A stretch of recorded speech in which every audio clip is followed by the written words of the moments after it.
Okay, તો વિદ્યાર્થી મિત્રો, એકવાર ફરીથી આપનું સ્વાગત છે ધોરણ 9 વિષય એસએસ. અને આજે આપણો જે પાઠ જે છે એ પાઠ છે પાઠ નંબર 8, જેનું નામ છે ભારતના રાજ્ય બંધારણનું ઘડતર અને તેના લક્ષણો. તો એકવાર ફરીથી જણાવી દઈએ કે અત્યાર સુધી જે આપણે પાઠની ચર્ચા કરી ધોરણ 9 એસએસની અંદર, એ પાઠ હતા ઇતિહાસના. અને આ જે પાઠ જે છે એ પાઠ છે નાગરિકનો. બરાબર કે નાગરિકના જે પ્રમાણે આપણને ખબર છે કે સમાજ વિદ્યાના 3 ભાગ પડે. અને કયા કયા ભાગ પડે? તો એક હોય ઇતિહાસ, બીજું છે નાગરિક, અને ત્રીજું છે ભૂગોળ. તો જે પ્રમાણે આપણો સિલેબસ છે એમાં આપણે પહેલાં 2 પાઠ નંબર 1 અને પાઠ નંબર 2 જોઈ ગયા, જેમાં આપણે ઇતિહાસ વિષયની ચર્ચા કરી. તો આજે જે આપણો પાઠ જે છે પાઠ નંબર 8 એ નાગરિકનો છે, અને આના પછી બી એક પાઠ જે છે એ પાઠ નંબર 9 એ પણ નાગરિકનો જ છે. અને જે સિલેબસમાં જે છેલ્લો પાઠ જે છે 13મો પાઠ જે ભૂગોળનો છે, જેની આપણે ચર્ચા પછી કરીશું. તો આજે આપણે વાત કરીએ છીએ પાઠ નંબર 8 નાગરિકના ભાગમાં. અને આપણને ખબર છે કે નાગરિક વિષયની અંદર હોય ત્યારે ખાસ યાદ રાખવું કે આ ખાલી આપણે એક્ઝામ પૂરતું નહીં, પણ ભારતમાં જન્મ્યા હોય, ભારતના નાગરિક હોવાના નાતે આપણે ભારતના બંધારણનું જ્ઞાન હોવું ખૂબ જ જરૂરી છે. તો એના વિશેની આપણે ચર્ચા કરીશું કે જેના થકી આપણને જે હક મળતા હોય, જે આપણને સ્વતંત્રતા મળતી હોય, એ કઈ રીતે મળે છે, કયા કાયદાઓને આધારિત મળે છે, અને કઈ આગળ વસ્તુ એનો ઉલ્લેખ કરવામાં આવ્યો છે. તો એ દરેક બાબતોને જાણવી ખૂબ જ જરૂરી છે. તો સૌથી પહેલાં આપણે વાત કરીએ કે પાઠ નંબર 8 ભારતના રાજ્ય બંધારણનું ઘડતર અને તેના લક્ષણો. જે પ્રમાણે આપણે જાણીએ છીએ કે 1947ની અંદર જ્યારે ભારત દેશ આઝાદ થયો, તો ભારત દેશ આઝાદ થયો તો પણ એને કેવી રીતે આપણે આગળ ભારત દેશને હવે આપણે કેવી રીતે આગળ ચલાવીશું, કેવી રીતે દુનિયાના દેશોની સાથે હરીફાઈ કરીને તેનો વિકાસ કરીશું, તેને વિકસિત દેશોમાંથી વિકાસશીલ દેશોમાંથી વિકસિત દેશોમાં આપણે એને મૂકીશું. તો એના માટે જે દેશ ચલાવવાનો છે, કેવી રીતે ચલાવવાનો છે, એના માટે સૌથી પ્રથમ પહેલાં શેની જરૂરત પડી? તો કે બંધારણની જરૂરત પડી. અચ્છા, બંધારણની જરૂરત એટલે શું છે એની ચર્ચા જે આપણે ચેપ્ટરને લાઇન બાય લાઇન ભણીશું એ જોઈશું. આ મેં એક પોઈન્ટ વાઇઝ કે આ ચેપ્ટરની અંદર શું ઉલ્લેખ કરવામાં છે, કયા કયા ટૉપિક આપણે ભણવામાં આવવાના છે, તેની મેં આગળ ઉલ્લેખ કર્યો છે. તો સૌથી પહેલાં જોયું કે આ પાઠની અંદર કે પાઠ 8ની અંદર પહેલો જે ટૉપિક હશે કે બંધારણ એટલે કે સંવિધાન. બંધારણ બીજા શબ્દોમાં શું કહેવાય? સંવિધાનનો અર્થ, તેનું મહત્ત્વ, તેના બંધારણની ઘડતરની પ્રક્રિયા કે કેવી રીતે બંધારણ અસ્તિત્વમાં આવ્યું, કોના દ્વારા બંધારણ બનાવવામાં આવ્યું, કેટલો સમય લાગ્યો, એની ચર્ચા કરીશું. ત્યારબાદ આમુખ શું છે, મતલબ કે આમુખ એ બંધારણનો પ્રથમ ભાગ છે, મતલબ કે ઇન્ડેક્સ કહી શકીએ આપણે એને, જેને આપણે અનુક્રમણિકા કહી શકીએ છીએ. તેનું શું મહત્ત્વ રહેલું છે, તેના આધારસ્તંભો કયા છે, અને આધારસ્તંભોની અંદર જેના 3 આધારસ્તંભો જે છે આમુખના, યાદ રાખજો, કેમ કે આ ઓલરેડી 1 માર્ક્સમાં કે 2 થી 3 માર્ક્સમાં વિસ્તૃતમાં પણ પૂછી શકે છે. તો આમુખના જે આધારસ્તંભો જે છે એમાં 3 વસ્તુનો સમાવેશ થાય છે. અને જે પહેલું જે છે તે છે લોકશાહી, સમાજવાદી અને બિનસાંપ્રદાયિકતા. આ 3 જે છે, આ 3 જે વિષયની ચર્ચા કરી છે તે છે આમુખના આધારસ્તંભો. આ પાઠમાં આપણે આ વસ્તુને ભણીશું. અને જે છેલ્લો ટૉપિક જે છે કે જે ખૂબ જ મોટા સવિસ્તૃત વસ્તુમાં પૂછાય છે, એનું નામ છે કે બંધારણના મૂળભૂત લક્ષણો. તો પહેલું જે લક્ષણ જે છે એમાં છે જે કે બંધારણ એ લેખિત દસ્તાવેજ છે. બીજા નંબરનો ટૉપિક જે છે બંધારણનું કદ કેવું છે. ત્રીજું એક જ નાગરિકત્વ. ચોથું મૂળભૂત કે મજબૂત કેન્દ્રવાળું સમવાય તંત્ર. પાંચમી વાત છે કે કટોકટી વેળાએ એકતંત્રી વ્યવસ્થા. છઠ્ઠું દ્વિગુહી પ્રથા. દ્વિગુ એટલે કે 2 ઘરની પ્રથા. એમ જે આપણા યાદ હોય તો સ્ટાન્ડર્ડ 8માં તમે ધોરણ 8માં તમે ભણી ગયા છો કે રાજ્યસભા અને લોકસભા, એને 2 ઘરની પ્રથા કહેવામાં આવે છે. સાતમું છે કે સ્વતંત્ર, નિષ્પક્ષ અને એકીકૃત ન્યાયતંત્ર. આઠમું છે બંધારણમાં સુધારો. નવમું છે સાર્વત્રિક પુખ્ત વય મતાધિકાર, મતલબ કે જે લોકો ભારત દેશમાં જન્મ્યા છે અને જેમની ઉંમર 18 વર્ષની થઈ ગઈ છે તે લોકોને વોટ આપવાનો, મત આપવાનો અધિકાર મળી જાય છે. એ નંબર 9. 10મું છે ધર્મનિરપેક્ષતા, મતલબ કે બિન સાંપ્રદાયિકતા, મતલબ કે ભારતમાં દરેક સંપ્રદાયને મહત્ત્વ છે, એક સરખું માન સન્માન છે, અને એ લોકો એની રીતે એ વસ્તુને પ્રેક્ટિસ કરી શકે છે. 11મું છે કે અદાલતની સમીક્ષા, મતલબ કે આપણે ધોરણ 8ની અંદર ભણી ગયા છે કે લેજિસ્લેચર, એક્ઝિક્યુટિવ અને જ્યુડિશરી, મતલબ કે જે ગવર્મેન્ટના 3 ઓર્ગન છે. તો જે અદાલતનું જે છે બરાબર કે અદાલત કેવી રીતે કામ કરશે એની પણ જોગવાઈ, એની પણ વ્યવસ્થિત માહિતી બંધારણમાં કરવામાં આવી હતી. 12મું છે કે મૂળભૂત હકો અને ફરજો, મતલબ કે જે તે ભારતના નાગરિક છે એને કયા હકો મળશે અને એને કઈ ફરજોનું પાલન કરવાનું છે એ પણ બંધારણમાં ઉલ્લેખ કરેલું છે. 13મું છે કે જે રાજ્ય નીતિના માર્ગદર્શક સિદ્ધાંતો અને 14મું જે લાસ્ટ જે છે અંતમાં જે છે એ પછાત વર્ગો અને આદિવાસીની જાતિઓની માટેની જોગવાઈ, મતલબ કે જે આપણે એસટી એસસી ઓબીસીને જે ભારતમાં જે લાભ મળે છે, ભણવામાં લાભ મળે છે, શિષ્યવૃત્તિમાં જે લાભ મળે છે એની જોગવાઈ પણ બંધારણમાં કરેલી છે. તો આજનો આપણે જે પાઠ નંબર 8 જે છે એને આપણે 2 ભાગમાં વહેંચીશું. કે પહેલો પાઠ જે હશે એમાં આપણે બંધારણનો અર્થ, બંધારણનું મહત્ત્વ, બંધારણની ઘડતરની પ્રક્રિયા, આમુખ શું છે, આમુખનું મહત્ત્વ, આમુખના આધારસ્તંભોની અંદર લોકશાહી, સમાજવાદી અને બિન સાંપ્રદાયિકની ચર્ચા આજે આપણે કરીશું. બાકીનો જે ટોપિક છે એની ચર્ચા આપણે બીજા ભાગમાં કરીશું. તો સૌથી પહેલાં આપણે આ વસ્તુનો કોન્સેપ્ટ ક્લિયર થઈ ગયો હોય તો એકવાર ફરીથી આપણે આવી જઈએ ટેક્સ્ટબુક પર. અને ટેક્સ્ટબુકની અંદર સૌથી પહેલાં જોવા મળશે હોય તમને કે ધોરણ 9ની અંદર નાગરિકમાં જે પાઠ નંબર 8 છે જેનું નામ છે કે ભારતના રાજ્ય બંધારણનું ઘડતર અને લક્ષણો, મતલબ કે ભારતના બંધારણની માહિતી. મેં તમને કહ્યું પ્રમાણે કે આપણે આ પાઠ ખાલી ફક્ત ને ફક્ત એક્ઝામ પાસ કરવા માટે ભણવાનો નથી, કારણ કે આનું જે મહત્ત્વ જે રહેલું છે કે આગળ જ્યારે તમે 12 ધોરણ પાસ કરો, કોલેજ પાસ કરો અને કોમ્પિટિટિવ જે એક્ઝામો આવતી હોય છે કે સ્પર્ધાત્મક જે પરીક્ષાઓ આવતી હોય છે તેની અંદર પણ આવા પાઠમાંથી ઘણા બધા પ્રશ્નો પૂછવામાં આવતા હોય છે. તો દરેક વિદ્યાર્થી એ વસ્તુને ધ્યાનથી સમજશે અને એને ધ્યાન રાખશે. હવે આપણે વાત કરીએ છીએ કે બંધારણનો અર્થ શું. એટલે 1 માર્ક્સના ક્વેશ્ચનની અંદર આવું પૂછાય છે નોર્મલી કે બંધારણ એટલે શું અથવા તો બંધારણનો અર્થ આપો. તો સૌથી પહેલાં મેં તમને કહ્યું કે કોઈ પણ દેશ ચલાવવા માટે શું જોઈએ, તો એના કાયદા કાનૂન જોઈએ. તો બંધારણ શું છે, તો બંધારણ શું એક દસ્તાવેજ છે કે જેની અંદર શું છે કે જેની અંદર કાયદાઓનું ઘડતર કર્યું, સેટ ઓફ રૂલ્સ, મતલબ કે કાયદાઓને નક્કી કરવામાં આવે કે આ દેશ આ પ્રમાણે આગળ વધશે, આ દેશ આ પ્રમાણે કામ કરશે, જેથી તેનું વ્યવસ્થાપન, જેથી તેનું આયોજન વ્યવસ્થિત અને આ દેશ આગળ વધી શકે. આ મારી ભાષામાં થયું. હવે આપણે ચોપડીમાં જોઈએ કે બંધારણનો મતલબ કે જેને બીજા શબ્દોમાં કહીએ તો સંવિધાનનો અર્થ આપો. તો કોઈ પણ દેશનું શાસન ચલાવવા માટે ઘડવામાં આવેલા નિયમોના વ્યવસ્થિત સંગ્રહને તે દેશનું બંધારણ કહેવામાં આવે છે. શું થયું કે કોઈ પણ દેશનું શાસન ચલાવવા, મતલબ કે કોઈ પણ દેશને ચલાવવા માટે, સમજી લો ને.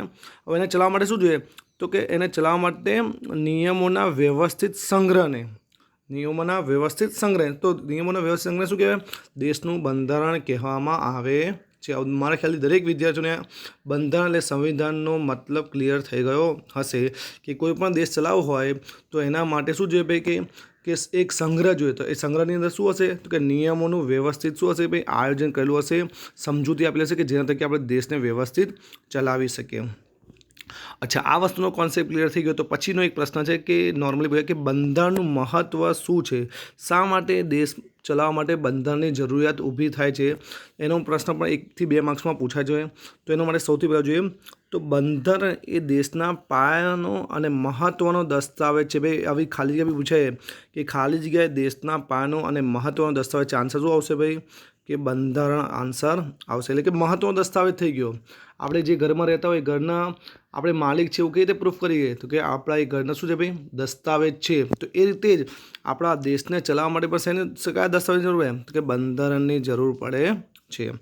આટલા માટે એનું મહત્ત્વ. જો બીજા નંબર કે બંધારણની જોગવાઈના આધારે દેશમાં કાયદાઓ ઘડવામાં આવે છે, મતલબ કે દેશ ચલાવવા માટે બરાબર ને, લોકો મન ફાવે એ પ્રમાણે જીવશે, મન ફાવે એ પ્રમાણે રહેશે તો પછી દેશ બરાબર ચાલશે નહીં. દરેક વસ્તુ, ચાહે કોઈ પણ જાતનું શિક્ષણની વાત કરતા હોય, કોઈ પણ વસ્તુની મતલબ કે વાહન વ્યવહારની વાત કરતા હોય, દરેક વસ્તુની, દરેક વિભાગની વાત કરતા હોઈએ તો દરેક તબક્કે શું છે, નિયમો ઘડવામાં આવે છે અને નિયમોના આધારે લોકો કામ કરે છે, એટલે આપણો દેશ વ્યવસ્થિત ચાલે છે.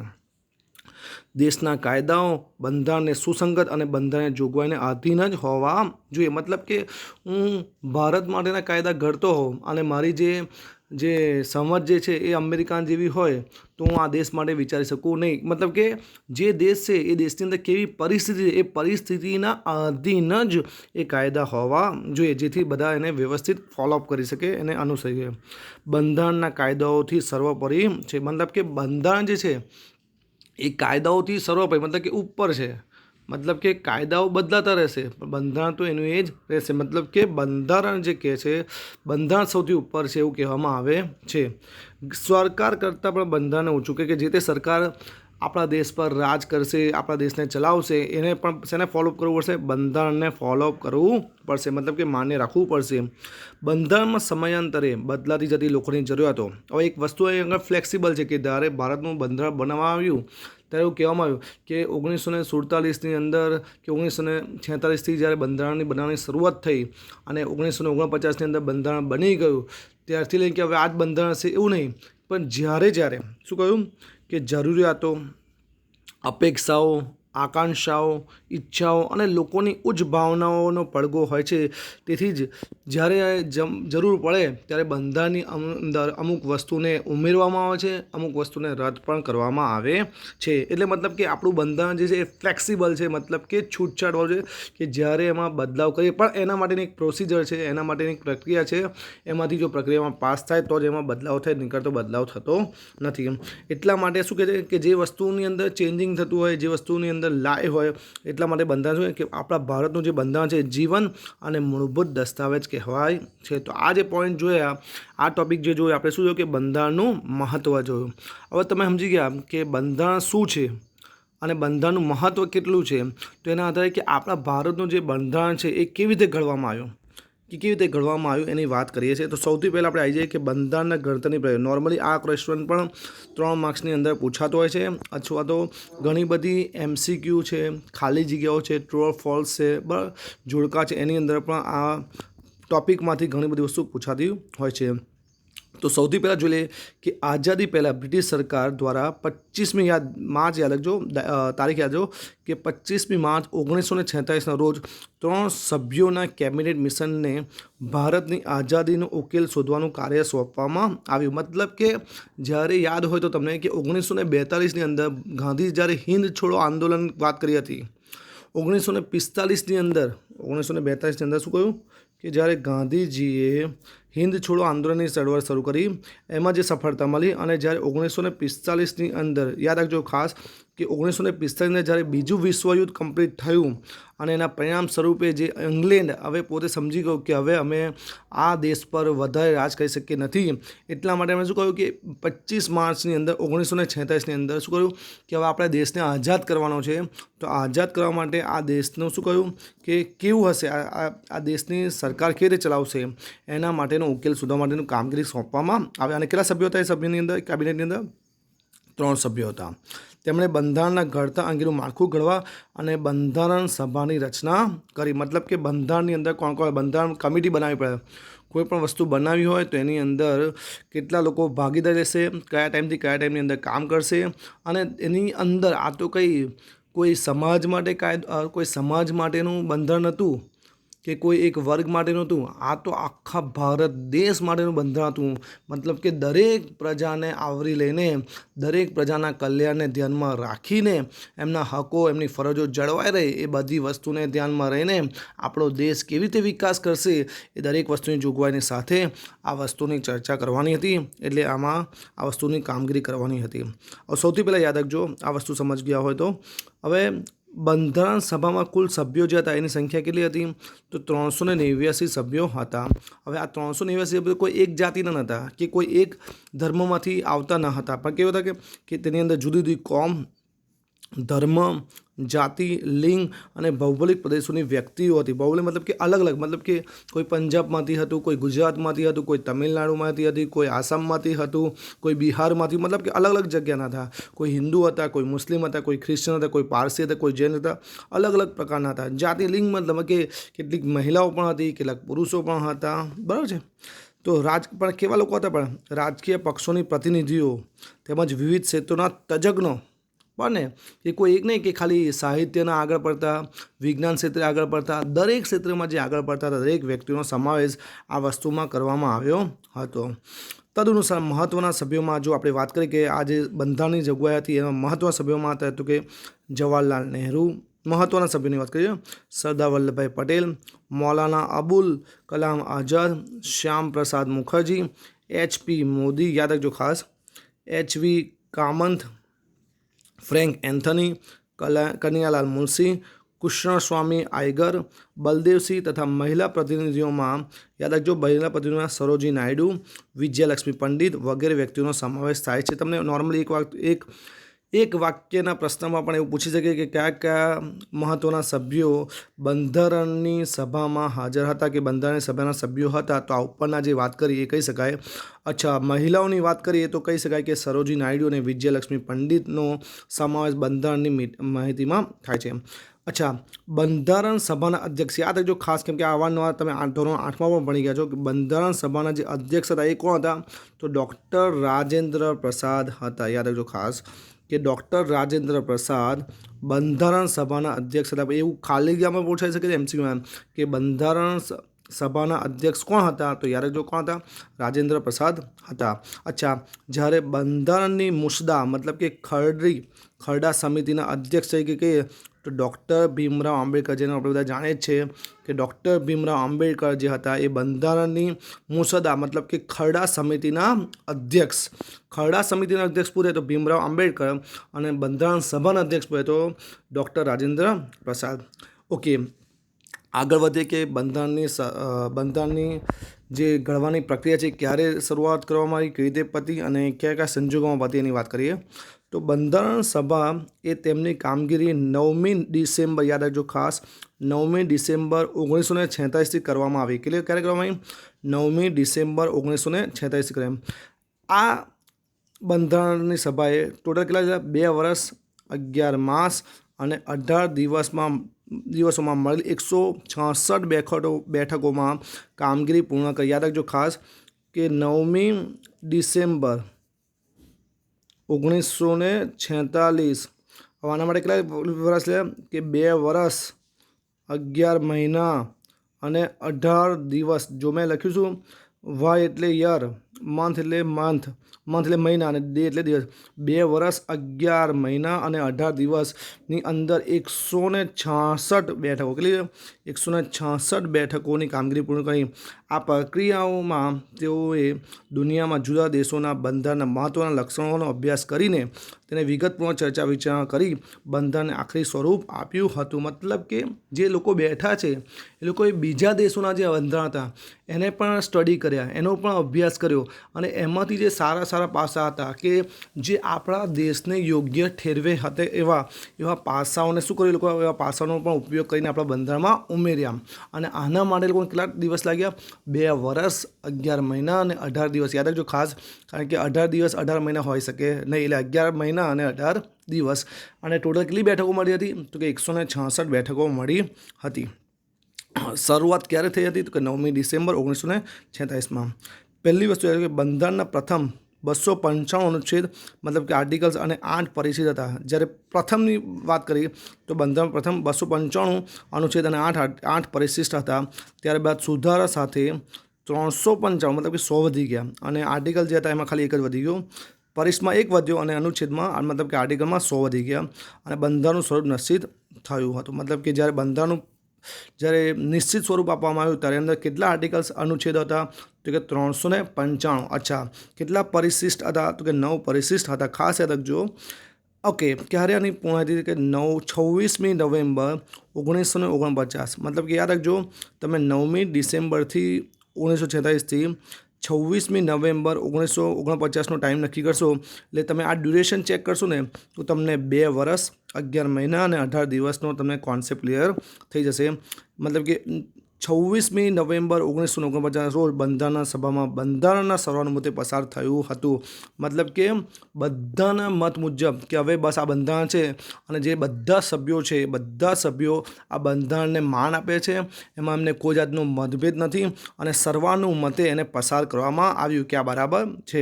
અચ્છા, એને અમલમાં ક્યારે મૂક્યું અને કાયદો શોધ્યો?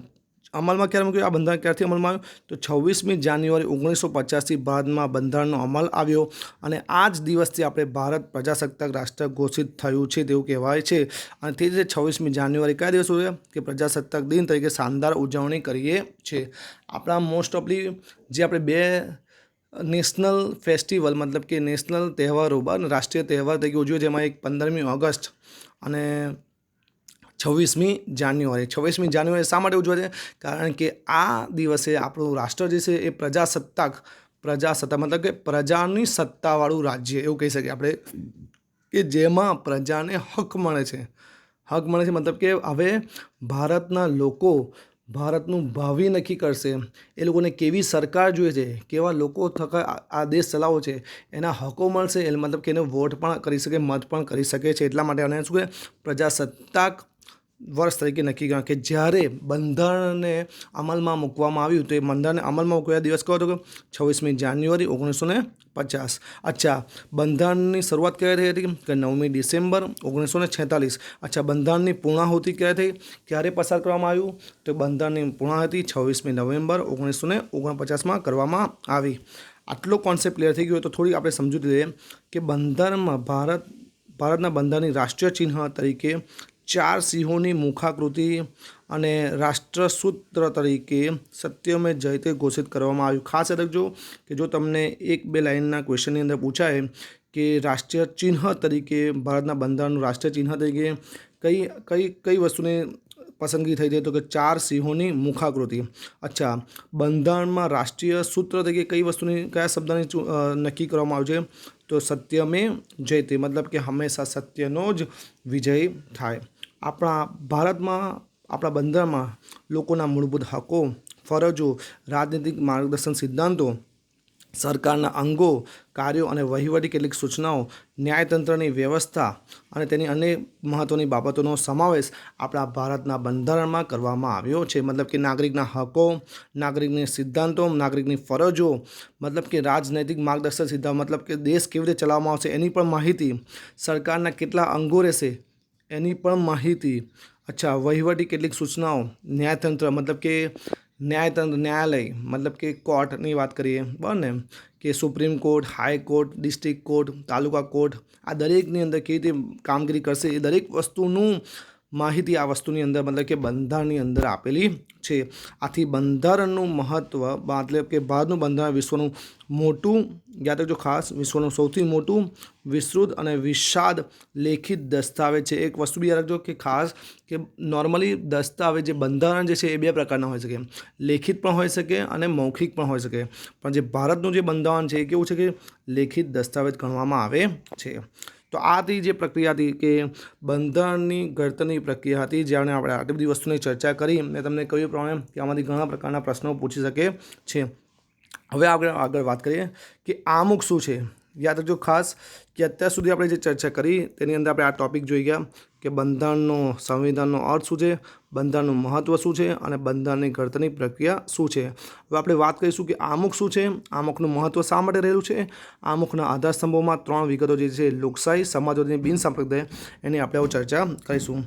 તો સૌથી પહેલી વાત કરીએ કે આમુખ શું છે. તો પહેલી વસ્તુ હું તમને કહી દઉં કે આમુખ મતલબ કે બંધારણનું જે પહેલું પેજ છે મતલબ કે આપણે જે ટેક્સ્ટ બુક હોય આપણી પાસે એની જે પહેલી જ પેજ પર શું હોય તો કે અનુક્રમણિકા હોય, મતલબ કે ઇંગ્લિશમાં હોય તો ઇન્ડેક્સ કહીએ, કે જેના થકી આપણને ખબર પડે કે આ ટેક્સ્ટ બુકની અંદર કેટલા ચેપ્ટર્સ હશે, કેટલી પોયમ હશે, કેટલી કવિતાઓ હશે, દરેક વસ્તુનો ખ્યાલ આપણને ઇન્ડેક્સ મતલબ કે અનુક્રમણિકા મારફતે આવી જાય છે. તો એ જ રીતે બંધારણની જે શરૂઆત થાય છે એ શેનાથી થાય છે? તો આમુખથી થાય છે. યાદ રાખજો ખાસ. હવે આમુખની અંદર દરેક વસ્તુનું મેન્શન કરેલું છે કે આ બંધારણની અંદર કઈ કઈ વસ્તુઓનો સમાવેશ કરવામાં આવેલો છે. તો જોઈશું આપણે કે આમુખ એ બંધારણનું પ્રારંભિક એટલે શરૂઆતી, હાથરૂપ અને વિશિષ્ટાંત ધરાવતું તત્વ છે. યાદ રાખજો ખાલી જગ્યામાં પણ પૂછી શકે છે બંધારણની શરૂઆત શેનાથી થાય છે? તો આન્સર મળી ગયો આપણને કે આમુખથી થાય છે. આમુખમાં દર્શાવેલા શબ્દો પરથી આમુખના બંધારણનો આત્મા હોવાની પ્રતીતિ થાય છે. મતલબ કે બંધારણનો આત્મા કોણ છે? તો આન્સર શું આવશે? આમુખ એ બંધારણનો આત્મા છે. તો આમુખ શું છે એનો કોન્સેપ્ટ ક્લિયર થઈ ગયો કે એક કહી શકીએ કે હાથરૂપ અને વિશિષ્ટાંત ધરાવતું તત્વ છે.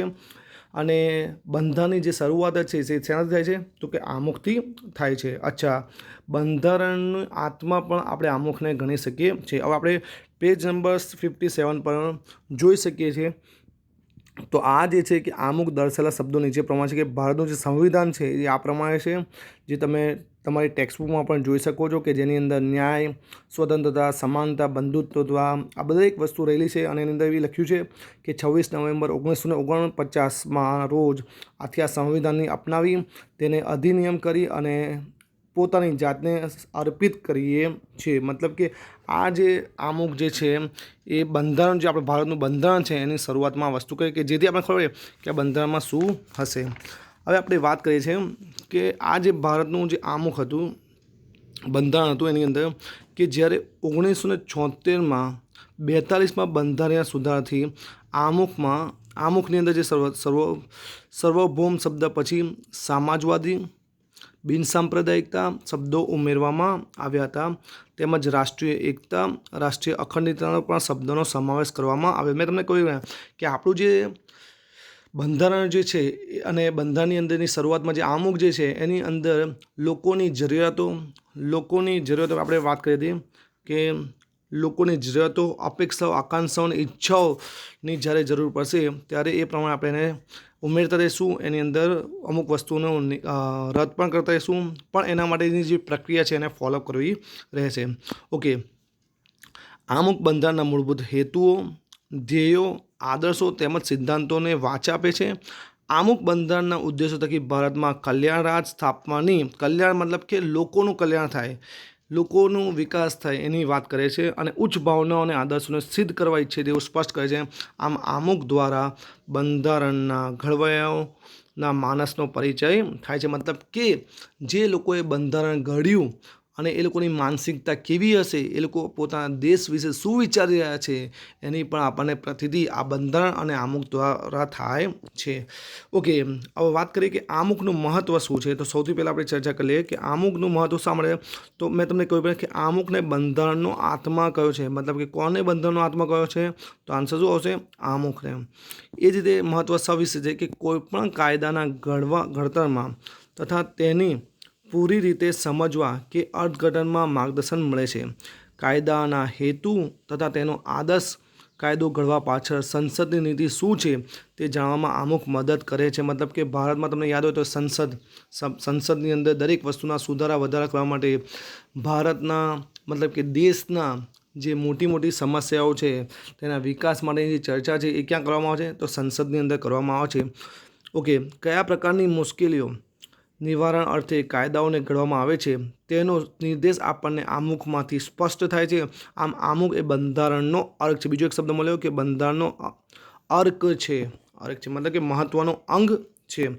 કાયદાઓની કોઈ કલમમાં કે વિગતોમાં કોઈ સ્પષ્ટતા કે વિસંવાદિતા ઊભી થાય, કાયદાઓનો હેતુ સ્પષ્ટ થતો ન હોય ત્યારે આમુખ કાયદાઓના કલમને સમજવામાં, તેનું અર્થઘટન કરવામાં મદદરૂપ બને છે. આમ આમુખ બંધારણની જોગવાઈઓને સમજવામાં હોકાયંત્રની પણ ગરજ સારે છે. મતલબ કે જો બંધારણની અંદર કોઈ પણ વસ્તુના કાયદા, જે દરેક વિભાગ માટે જે કાયદા ઘડવામાં આવ્યા છે, સપોઝ એ સમજમાં ના પડે તો પણ આ આમુખની મદદથી આપણને વસ્તુની સમજ પડે છે. મતલબ એટલા માટે શું કહ્યું કે આમુખ એ બંધારણ શું છે? હોકાયંત્રની ગરજ પણ સારે છે. આમુખ યાદ રાખજો ખાસ કે રાષ્ટ્રની એકતા, અખંડિતતા અને નાગરિકોના વચ્ચેની બંધુત્વનો મતલબ કે ભાઈચારાની ભાવના, ઉમદા ભાવનાનો અને આદર્શનો પડઘો છે. આમુખને ઉચ્ચ આદર્શોનું, ધ્યેયનું પરિપીઠબળ પણ છે. તો આ હતું કે આમુખનું મહત્ત્વ શું છે, એના વિશેનો ખ્યાલ આપણને આપ્યો છે. હવે આપણે વાત કરીશું કે જે પ્રમાણે આપણે જોઈ ગયા હતા કે આમુખના આધાર સ્તંભો. તો આ બી 2 થી 3 માર્ક્સનો આ ક્વેશ્ચન પૂછાય છે. તો આમુખના જે આધાર સ્તંભો છે એ 3 છે. મેં તમને કહ્યું પ્રમાણે કે લોકશાહી, સમાજવાદી અને બિનસાંપ્રદાયિકતા. લોકશાહીનો મતલબ તો બધાને ખબર છે કે લોકોનું, લોકો દ્વારા, લોકો વડે ચાલતું શાસન એટલે કે લોકશાહી. તો પહેલી વાત કે ભારતીય બંધારણના આમુખનું વ્યક્ત થયેલા આધારરૂપ શબ્દો જેવા કે અમે ભારતના લોકો છે. શેના લોકો છે? આપણે ભારતમાં જન્મેલા ભારતના લોકો.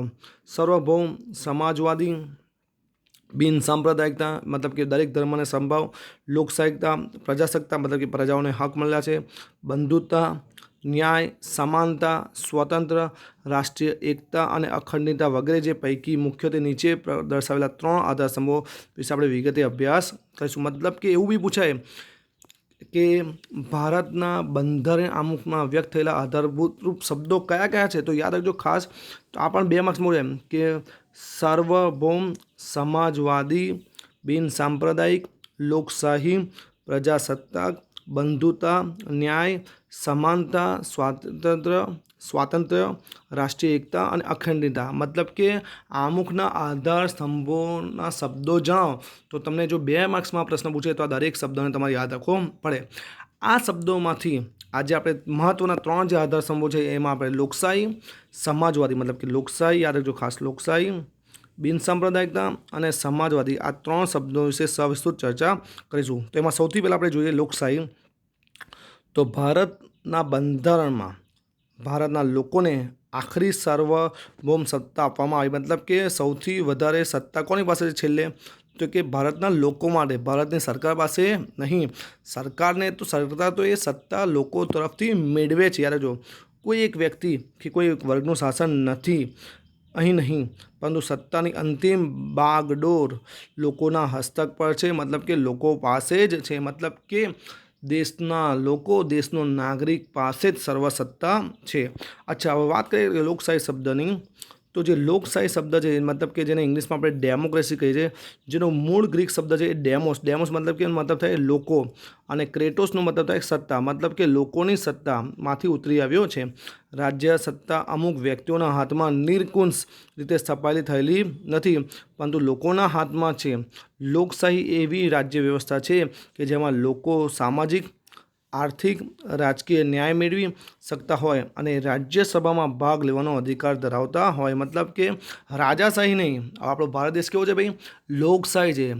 રાજાશાહીમાં શું હોય કે રાજાનો છોકરો રાજા બને, પણ અહીંયા આગળ લોકશાહીમાં શું હોય કે દરેક વ્યક્તિને સમાન અધિકાર છે કે તે પોતાનો વિકાસ કરી શકે છે, પોતાને જે જિંદગીની અંદર, લાઈફની અંદર જે બનવું છે, એમાં જે આગળ વધવું છે, એમાં કોઈ પણ જાતનો એના પર અવરોધ કે રોક મૂકવામાં આવતો નથી. એવા હક હવે લોકશાહીમાં મળ્યા છે.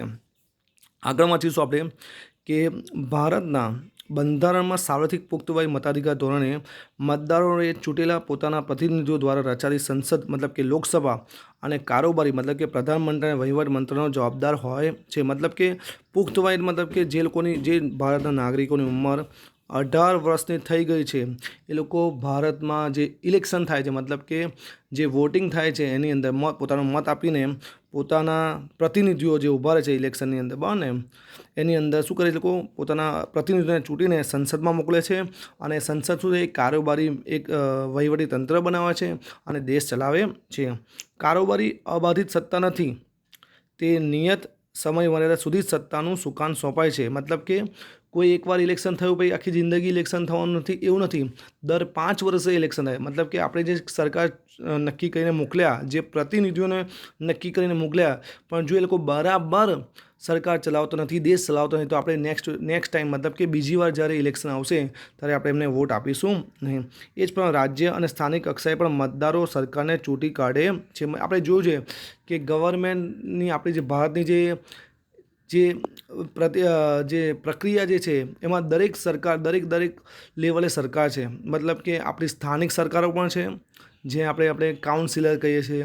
રાજ્ય લેવલ પર પણ સરકાર છે, જેને આપણે CM કહીએ છીએ. અને મતલબ કે મુખ્યમંત્રી, અને રાષ્ટ્ર લેવલે, મતલબ કે દેશ લેવલ પર સરકાર, જેને આપણે પ્રધાનમંત્રી કહીએ. મતલબ કે દરેક જગ્યાએ સરકારનું નિયુક્ત કરવામાં આવી છે કે જેથી સ્થાનિક લોકોના પ્રશ્નો પણ ત્યાંના જે પ્રતિનિધિઓ છે એ પણ એમના પ્રોબ્લેમને સોલ્વ કરી શકે. આમ લોકશાહી રાજ્ય એટલે લોકોનું, લોકો વડે, લોકો માટે ચાલતું રાજ્ય. યાદ રાખજો, લોકશાહીનું રાજ્ય એટલે શું, કે લોકોનું, લોકો વડે, લોકો માટે ચાલતું રાજ્ય. સાચી સત્તા લોકોના પ્રતિનિધિઓમાંથી બનેલા હોય છે. ભારતમાં પ્રજાસત્તાક રાજ્ય એટલા માટે છે કે ભારતના કોઈપણ નાગરિક બંધારણમાં નિર્ધારિત કરેલી લાયકાતો ધરાવતો હોય છે, અને તે વ્યક્તિ સાર્વત્રિક પુખ્તવય મતાધિકાર ચૂંટાઈ આવે છે, તો કોઈપણ વંશ પરંપરાગત વારસાને આધીન આ પદ પ્રાપ્ત કરી શકતો નથી. મતલબ મેં તમને કહ્યું એ પ્રમાણે કે જો કોઈ દેશનો પ્રધાનમંત્રી સપોઝ કે કોઈ મુખ્યમંત્રી છે તો મુખ્યમંત્રીનો છોકરો મુખ્યમંત્રી બનશે એવું થશે નહીં. જે સારો વ્યક્તિ હશે, જે દેશનું સારું વિચારતો હશે, જેને લોકો પસંદ કરતા હશે એને લોકો વોટ આપશે, મતલબ કે મત આપીને ઇલેક્શનની અંદર, ચૂંટણીની અંદર જીતાડશે અને એ પછી દેશનું આગેવાની કરશે. અને જો એ બરાબર આગેવાની નહીં કરે તો એનો જે સમય પતશે પછી તરત જ બીજાને ચાન્સ આપવામાં આવશે. મતલબ કે એક ટ્રેડિશનલી નહીં રહે, મતલબ કે રાજાના ટાઈમની અંદર જે રાજાનો છોકરો રાજા બને એવો આગળ રહેશે નહીં, મતલબ કે વંશ પરંપરાગત રહેશે નહીં. 5 વર્ષ સુધી તેને સામાન્ય સત્તા ઉપર રહી શકશે. મતલબ કે આપણા દેશની અંદર દરેક જે સત્તા હોય છે એ કેટલા વર્ષ માટે હોય છે? 5 વર્ષે. 5 વર્ષ પછી દરેક વાર ચૂંટણી, દરેક લેવલ પર ચૂંટણી થતી હોય છે. મતલબ કે શહેર લેવલ પર, નગરપાલિકા લેવલ પર, જિલ્લા લેવલ પર કહીએ તો, રાજ્ય લેવલ પર કહીએ તો, અને દેશ લેવલ પર કહીએ તો પણ સંસદીય સરકાર સંયુક્ત જવાબદારી સિદ્ધાંત પર કામ કરે છે, તેથી તેને જવાબદાર સરકાર કહેવામાં આવે છે. સંસદ મતલબ કે મુખ્ય સરકાર.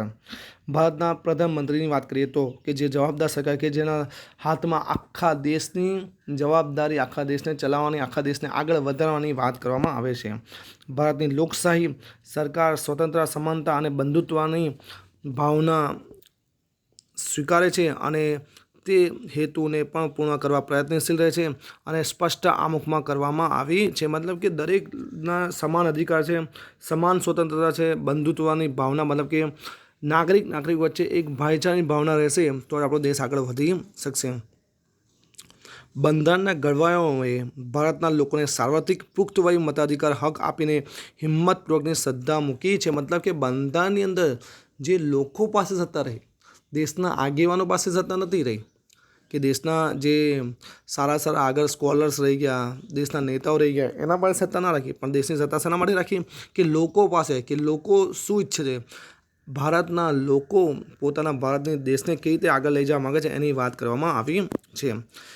લોકશાહીમાં ભારતીય બંધારણમાં મૂળભૂત હકો, રાજનૈતિક માર્ગદર્શનના સિદ્ધાંતો, સંસદ, ધારાસભા, સ્વતંત્રતા અને નિષ્પક્ષ ન્યાયતંત્ર અને ચૂંટણી પંચની રચના અને કાર્યો વગેરે જોગવાઈ ભારતને લોકશાહી રાજ્ય તરીકે ઘોષિત કરે છે. મતલબ કે ભારતના બંધારણની અંદર આપણે આમુખમાં જોઈ ગયા કે જે આ શબ્દો જે છે કે સંસદ, ધારાસભા, સ્વતંત્રતા, નિષ્પક્ષ ન્યાયતંત્ર, મતલબ કે ન્યાયતંત્રની અંદર કોઈ પણ જે વ્યક્તિ પોતે ન્યાયની અપેક્ષા રાખે છે તો તેને બેશક ન્યાય મળે છે.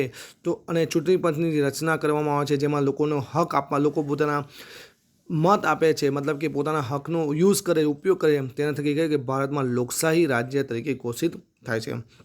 અચ્છા, સાર્વત્રિક પુખ્ત વય મતાધિકાર. હવે યાદ રાખજો, આ 2 માર્ક્સની અંદર કે 1 માર્ક્સની અંદર આ વસ્તુ કે સાર્વત્રિક પુખ્ત વય, જેને એડલ્ટ ફ્રેન્ચાઇઝીસ પણ ઇંગ્લિશમાં કહેવામાં આવે છે, કે આની અંદર શું કહેવાય કે કોઈ પણ જાતિ, જ્ઞાતિ, ધર્મ, ભાષા, લિંગ, શિક્ષણ, આવક કે જન્મસ્થાનના ભેદભાવ કર્યા વિના 18 વર્ષ કે તેથી વધારે ઉંમરના બાદના કોઈપણ નાગરિકને મત આપવાનો અધિકાર છે, જો કે મતદાર યાદીમાં નાગરિકના નામની નોંધણી આવશ્યક છે. મતલબ કે એવો ક્વેશ્ચન પૂછાય કે સાર્વત્રિક પુખ્ત વય મતાધિકાર એટલે શું? તો કે ભારતમાં જન્મેલો, ચાહે ભલે ને કોઈ પણ જાતિનો હોય, ભલે ને કોઈ પણ જ્ઞાતિનો હોય, કોઈ પણ ધર્મનો હોય, કોઈ પણ ભાષા બોલતો હોય, કોઈ પણ લિંગ, મતલબ કે પુરુષ હોય કે સ્ત્રી હોય, કોઈ ગમે એટલું પણ શિક્ષણ હોય કે ના હોય, આવક ગમે એટલી હોય, કાં તો વધારે અમીર હોય કે ગરીબ હોય, અને જન્મસ્થાન ગમે તે હોય એનું, કે ભારતના કોઈ પણ ખૂણામાં જન્મેલો હોય, તેમાં કોઈ પણ જાતનો ભેદભાવ કરવામાં આવતો નથી. હા જ એની જે ઉંમર જે છે એ કેટલા વર્ષની હોવી જોઈએ? 18 વર્ષની ઉંમર હોવી જોઈએ. તો તેને નાગરિક હોવાના નાતે એનો શું કહેવાય, એને મત આપવાનો અધિકાર છે. હા, પણ જે આપણા દેશની અંદર જે નાગરિકતા નામની જે નોંધણી જે છે, મતદાર યાદી છે, એની અંદર એનું નામ ઉલ્લેખમાં હોવું જરૂરી છે. તો કોઈ પણ રીતે તમને પ્રશ્ન પૂછાય કે સાર્વત્રિક પુખ્ત વય મતાધિકાર એટલે શું, તો તમે આ વસ્તુનો આન્સર આપી શકો છો. અચ્છા, તો બીજો જે આધારસ્તંભ છે આમુખનો એ છે સમાજવાદી. લોકશાહીનો કોન્સેપ્ટ ક્લિયર થઈ ગયો. તો સમાજવાદી વાત કરીએ તો સમાજવાદી શબ્દ આપણે તમને વાત કરીએ આપણે કે ભારતમાં 1976માં કટોકટીના સ્થાન દરમિયાન ભારતમાં 42માં સુધારા દ્વારા આમુખમાં સમાજવાદી શબ્દ ઉમેરવામાં આવ્યો. પહેલાં યાદ રાખજો કે સમાજવાદી શબ્દ આમુખમાં ક્યારે ઉમેરવામાં આવેલો? તો ભારતમાં 1976માં. હવે 76માં શું ચાલતું? તો કટોકટી શાસન, મતલબ કે ઇન્દિરા ગાંધીના સમયની અંદર જે કટોકટી શાસન આવેલું એની અંદર આ બંધારણના 42માં સુધારાના પરિણામ સ્વરૂપે આમુખની અંદર સમાજવાદી શબ્દ ઉમેરવામાં આવ્યો હતો. ભારતીય બંધારણની મોટાભાગની જોગવાઈઓ પ્રત્યક્ષ કે પરોક્ષ રીતે સામાજિક ક્રાંતિ દ્વારા સામાજિક અને આર્થિક સમાનતા સાધીને કલ્યાણ રાજ આપવાનો મૂળ ઉદ્દેશ્ય છે. મતલબ કે આ સમાજવાદી શબ્દ શા માટે ઉમેરવામાં આવ્યો? તેનું કારણ એ હતું કે ભારતના મોટાભાગની જે જોગવાઈ છે કે પ્રત્યક્ષ અને પરોક્ષ રૂપે સામાજિક ક્રાંતિ થાય, સામાજિક અને આર્થિક સમાનતા જળવાય અને લોકોનું કલ્યાણ થાય એ માટે આ શબ્દ ઉમેરવામાં આવ્યો હતો. આમુખમાં તમામ નાગરિકોને સામાજિક, રાજકીય અને આર્થિક ન્યાય અને સમાનતાના પ્રાપ્ત થાય તેવી સમાજવાદી વિચારસરણી ધરાવતી સમાજ રચનાનું સ્થાપનાનું ધ્યેય સમાજનીતિ માર્ગદર્શન સિદ્ધાંતોમાં રાખવામાં આવ્યું હતું. મતલબ કે ભારતનો નાગરિકની અંદર ભારતના સામાજિક, રાજકીય અને આર્થિક ન્યાય, સમાનતા પ્રાપ્ત થાય અને લોકોનો વિકાસ થાય, સમાજનો વિકાસ થાય એ પર આ વસ્તુ કરવામાં આવી હતી. ત્રીજો પેરેગ્રાફ કે સમાજવાદી સમાજ રચનામાં રાષ્ટ્રીય સંસાધનોનો ન્યાયયુક્ત વહેંચણી, મતલબ કે જે સંસાધનો છે, જે રિસોર્સિસ છે, મતલબ કે નહીં કે નદી છે, તળાવ છે, બરાબર છે, કેટલીક નેચરલ વસ્તુ છે, મતલબ કે જે કુદરત તરફથી ભેટો છે એનું ન્યાયયુક્ત વહેંચણી, ઉત્પાદન, મતલબ કે જે સરકાર તરફથી જે વસ્તુનો લાભ મળશે એમાં પણ ન્યાયયુક્ત વહેંચણી, વિતરણ વ્યવસ્થા રાજ્ય હસ્તક હોય, રાજ્યમાં વિવિધ વિસ્તારો અને વ્યવસાયોમાં કાર્ય કરતા લોકો વચ્ચેની આવકની અસમાનતા ઓછી કરવાનો પ્રયત્ન કરવામાં આવે તો હોય તો કોઈ વ્યક્તિ કે સમૂહના હાથમાં સંપત્તિ કેન્દ્રિત થયેલી ન હોય, સૌને સ્વસ્થ ગૌરવયુક્ત વિકાસની તકો સગવડો પ્રાપ્ત થાય અને તે દ્વારા સામાજિક કલ્યાણ સાધવાનો અને ગરીબ ત્વંગર ભેદો નાબૂદ કરી લોકોનું જીવન ધોરણ ઊંચું લાવીને તેઓમાં સામાજિક આર્થિક કલ્યાણ સાધવાનો પ્રયત્ન કરવામાં ભારતના રાજ્યોને માર્ગદર્શન આપેલ છે. તેથી ભારતીય બંધારણ એક સામાજિક દસ્તાવેજ છે એવું પણ કહેવામાં આવે છે. મતલબ કે આ એ વસ્તુ એવું કહેવામાં આવે છે કે સમાજની અંદર દરેકની આવક એક સમાન હોય, એના લીધે શું થશે, એક સમાન હશે તો ના કોઈ ગરીબ હશે ના કોઈ અમીર હશે. અચ્છા, એના લીધે જે ભેદભાવ જે થાય છે, મોસ્ટ ઓફલી જે થાય છે ભેદભાવ, એમાં શું થાય છે કે લોકોની અંદર જે પૈસાની વૃત્તિ જે દિમાગની અંદર છવાયેલી છે એના લીધે લોકોની અંદર ભેદભાવ, મતલબ કે સમાજના ભાગ પડે છે. મતલબ કે તવાંગર ભાગ, મતલબ કે અમીર ભાગ, ગરીબ ભાગ. તો એ જ રીતે સમાજના દરેક લોકોને એક સમાન વ્યવસ્થિત રીતે એમની વહેંચણી કરવામાં આવે, એમને એવી તકો પૂરી પાડવામાં આવે કે જેથી દરેકના જે આવક છે એમાં સમાનતા ઠેરવાય અને જે થકી તે લોકોની શું થાય, આગળ વિકાસ થાય અને એક લોકોનું મહત્ત્વ જળવાઈ રહે. એટલા માટે સમાજવાદી આમુખની અંદર વસ્તુની ચર્ચા કરવામાં આવી હતી. એટલે છેલ્લે શું કહ્યું કે ભારતીય બંધારણ એ સામાજિક દસ્તાવેજ પણ છે, મતલબ કે દેશના સમાજના લોકોનું પણ એ ધ્યાન રાખે છે. હવે જે છેલ્લો પોઈન્ટ જે છે એ છે કે સાંપ્રદાયિકતા મતલબ કે કોઈક ધર્મને, સાંપ્રદાયિકતા એટલે ધર્મ નહીં પણ સાંપ્રદાયિક મતલબ કે કોઈ પણ ધર્મોની વાત કરવામાં, મતલબ કે બધા ધર્મો ભારતની અંદર રહેતા જે લોકો અલગ અલગ ધર્મ પાળે છે બધા ધર્મો એક સમાન છે એની વાત કરીએ. અને એ પણ 1976ના 42માં બંધારણ સુધારની આમુખમાં સાંપ્રદાયિક શબ્દ ઉમેરવામાં આવ્યો હતો. આ સાંપ્રદાયિક શબ્દ શા માટે ઉમેરાય એની વાત કરીએ તો ભારત એક ધર્મ નિરપેક્ષ કે સાંપ્રદાયિક મતલબ કે સેક્યુલર, ઇંગ્લિશમાં એને સેક્યુલર રાજ્ય કહેવામાં આવે છે કે કોઈપણ ભારત એ કોઈપણ એક ધર્મને, કોઈપણ એક ધર્મનું મહત્ત્વ કે કોઈપણ એક ધર્મને જ પ્રાધાન્ય આપતું નથી, મહત્ત્વ આપતું નથી. તેની સામે દરેક ધર્મ એક સમાન છે. બંધારણ જોગવાઈ મુજબ ભારત ધાર્મિક રાજ્ય બની શકે નહીં, મતલબ કે ભારત કોઈ દિવસ ધાર્મિક રાજ્ય બની શકે નહીં. ખાસ યાદ રાખજો, ભારતની બંધારણની જોગવાઈ મુજબ ભારતમાં ધાર્મિક રાજ્ય બની શકે નહીં. ભારત રાજ્યને પોતાનો કોઈ ધર્મ છે જ નથી. ભારતમાં તો શું છે, લોકશાહી છે, એ ધર્મને પ્રાધાન્ય આપતું નથી. દરેક ધર્મ લોકો એક સરખા જ છે. તેથી ધર્મની બાબતમાં રાજ્યમાં કોઈ પણ દખલગીરી કરશે નથી. તેથી રાજ્ય કોઈ પણ ધાર્મિક પ્રવૃત્તિને ટેકો આપી શકે નહીં. બીજી શબ્દોમાં તો કે રાજ્ય મતલબ કે દેશ કોઈ પણ ધાર્મિક પ્રવૃત્તિને ટેકો આપી શકે નહીં. રાજ્ય કોઈ પણ સાંપ્રદાયિક ધાર્મિક પ્રવૃત્તિ સાથે ધર્મને જોડી શકશે પણ નથી. યાદ રાખજો ખાસ કે દેશની સરકાર બી છે એ કોઈ પણ એક ધર્મને મહત્ત્વ આપીને દેશ ચલાવશે નહીં. દરેક ધર્મના લોકોને એક સમાન રીતે જોવાનો હક છે. દેશના કોઈ પણ નાગરિક પોતાની ઈચ્છા અનુસાર ગમે તે ધર્મ પાળવાની સ્વતંત્રતા છે. મતલબ કે ભારત દેશમાં જન્મેલો વ્યક્તિ તેને છૂટ છે કે તેને મન ફાવે તે પ્રમાણે જે ધર્મમાં એને શ્રદ્ધા હોય, વિશ્વાસ હોય તે ધર્મને એવો પાળી શકે છે. તેની સ્વતંત્રતા એને મળેલી છે. તેની સ્વતંત્રતા એને બંધારણ આપી રહ્યું છે. રાજ્ય, ધર્મ કે સંપ્રદાયના નામે કોઈ પણ નાગરિક પ્રત્યે પક્ષપાત કે ભેદભાવ રાખી શકાશે નહીં. મતલબ કે ચાહે તમે કોઈ પણ ધર્મના હો, તમારા માટે કાયદા, તમારા માટે હકો, તમારા માટે ફરજો દરેક એક સમાન છે. તમારા વિકાસની જે તકો જે છે એ પણ એક સમાન જ છે. એવું નહીં કે તમે કોઈ ધર્મના છો તો સપોઝ તમને આ વસ્તુનો એ નહીં મળે, તમે આ ધર્મના છો એટલે તમને મત આપવાનો અધિકાર નહીં મળે, એવું છે નથી. તેને જાહેર નોકરી તેમજ રાજકીય અધિકારો ભોગવવાની પણ સમાન પૂરી તકો આપવામાં આવે છે. આમ બિન સાંપ્રદાયિકતા એ ભારતના બંધારણનું મૂળ તત્વ અને લોકશાહી માટે અનિવાર્ય લક્ષણ ગણાય છે. મતલબ કે જો બિન સાંપ્રદાયિકતા નહીં હોય દેશની અંદર તો પછી લોકશાહીતા જળવાશે નહીં. દરેક એના માટે એક છેલ્લો પેરેગ્રાફ બહુ મસ્ત વ્યવસ્થિત વાત કરીએ છીએ કે સર્વધર્મ સમદ્રષ્ટિ તથા સર્વધર્મ સંભાવના સિદ્ધાંતને વરેલ ભારતીય બંધારણમાં કોઈપણ ધર્મને રાજ્યમાં ઉત્તેજન આપવામાં નહીં આવે. વ્યક્તિને પોતાની ધાર્મિક માન્યતા, આસ્થા, શ્રદ્ધા રાખવામાં આવે. સાથે તેના પ્રચાર પ્રસાર કરવાના નાગરિકના અધિકારને રાજ્યનો કોઈ પ્રતિબંધ કે અવરોધ છે નથી. મતલબ કે સર્વધર્મ સમદ્રષ્ટિ મતલબ કે દરેક સમદ્રષ્ટિ મતલબ કે સમાન દ્રષ્ટિએ દરેક ધર્મને જોવામાં આવશે. ધર્મના દરેક ધર્મના લોકોને સમાન હક મળશે, સમાન નોકરીની તકો મળશે, સમાન વિકાસની તકો પૂરી પાડવામાં આવશે અને સંભાવના રહેલી છે. તો આ જે છે આપણે જે ચર્ચા કરી કે બંધારણના આધાર સ્તંભોની અંદર આપણે લોકશાહી, સમાજવાદી અને બિન સાંપ્રદાયિકતાની વાત કરી છે. આ ચેપ્ટરમાં આજે આપણું આટલું જ ભણ્યા છે. એટલે જે છોકરાઓને, જે વિદ્યાર્થીઓને જે મેં અંડરલાઇન કરી છે એ લોકો જ્યારે પાઠ વાંચે ત્યારે પણ એ વસ્તુને અંડરલાઇન કરે, કેમ કે એ મહત્ત્વના મુદ્દા છે. અને કોઈને પણ આ અત્યાર સુધીના પાઠનો જે પણ કોઈ પ્રશ્ન હોય તે મને પૂછી શકે છે. નેક્સ્ટ વિડીયોની અંદર આપણે બંધારણના મૂળભૂત લક્ષણો જે 14 છે, 14 જે લક્ષણો છે એની આપણે ચર્ચા કરીશું. આજે આપણે અહીં સુધી વાત કરીએ છીએ. Thank you so much and thank you very much.